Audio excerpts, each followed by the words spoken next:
This was one of the largest strikes in years. How much so? This was the largest amount of military Israeli action we have seen in Syria since the end of the Yom Kippur War in 1973.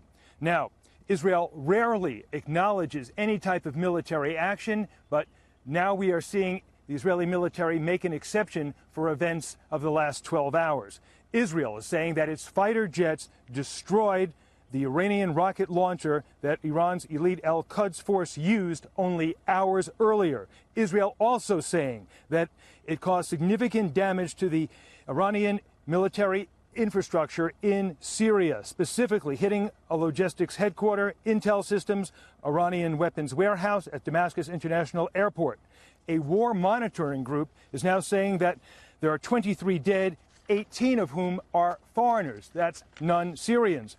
As for Iran, they are not commenting on the Israeli attack. Syria, though, saying one of its own radar bases was hit, along with a weapons depot and its air defense systems. At this hour, Bill, here on the Golan Heights, things are quiet, but very, very tense. People here know the situation can change, literally. Yeah. What is Syria's role? Explain this to us in Iran's attack against Israel. Well, what's noteworthy here is that the Israelis say it was the Iranians that launched this attack, but they did so from Syrian territory. Preliminary reports now suggest that the regime of Bashar al-Assad is now trying to distance itself from this latest Iranian military aggression.